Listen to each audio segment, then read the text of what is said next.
Selamat malam, saudara sekalian. Assalamualaikum warahmatullahi wabarakatuh. Waalaikumsalam. Salam sejahtera kita sekalian. Shalom, Om Swastiastu. Namo Buddhaya, saudara-saudara. Tadi sore pukul 19.00 saya mendapat kehormatan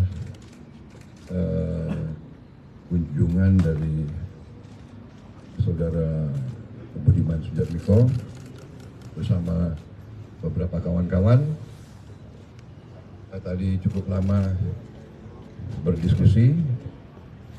Saya kira banyak hal-hal yang kita ada persamaan visi, persamaan pandangan, dan saya persilakan Mas Budiman untuk. Oh iya. Silakan. Terima kasih teman-teman wartawan sudah nunggu.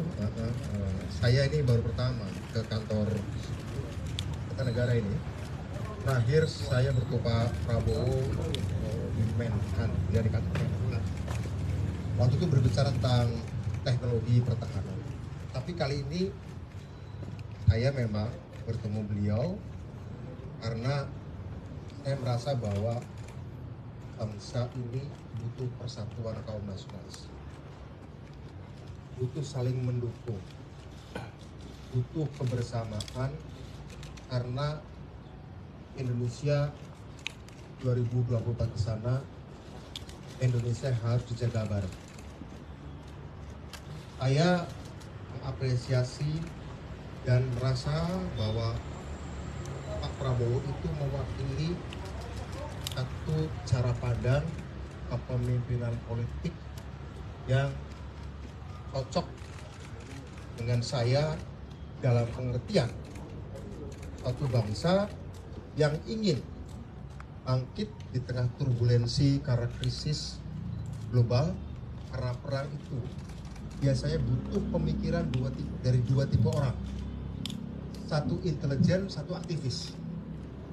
Karena kalau ada orang politik latar belakangnya intelijen atau tentara atau latar belakang aktivis, kedua jenis orang itu biasanya mampu berbicara hal-hal strategis secara komprehensif. Pengalaman hidup mereka di masa muda itu selalu bergelut dengan hidup dan mati. Mereka berpikir bagaimana aku selamat tapi cita-cita tercapai, tapi bukan untuk kepentingan diri. Selalu bicara pengorbanan dengan resiko-resiko yang paling tinggi. Nah, ketika kami kemudian, saya mantan aktivis, Pak Prabowo mantan tentara elit gitu ya, kita pernah berhadapan Pak ya, kita dulu pernah. ya. Tapi kami meskipun waktu itu di zaman Orde Baru ada di posisi berbeda, tapi kami mempertaruhkan nyawa dan kehormatan cita-cita. Ketika sekarang sudah demokrasi, ketika sekarang situasinya sudah lebih baik bagi bangsa ini untuk saling dewasa membicarakan perbedaan-perbedaan, maka kita mengenang masa lalu sebagai masa lalu dan masa depan bukan untuk kami berdua tapi untuk bangsa. Karena itu saya mengapresiasi, saya mengajak Pak Prabowo, ayo jalan terus, mudah-mudahan kita memberikan dukungan agar orang-orang terbaik bangsa ini seperti Pak Prabowo tidak terus diganduli masa lalu. Ya, saya sebagai orang yang pernah berhadapan dengan beliau tadi bertemu dalam cara pandang ini bangsa harus diselamatkan, demokrasi harus diselamatkan.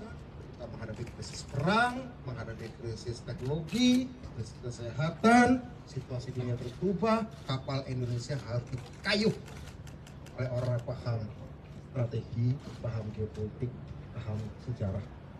Karena Indonesia adalah kapal besar, bukan panggung entertainment saja.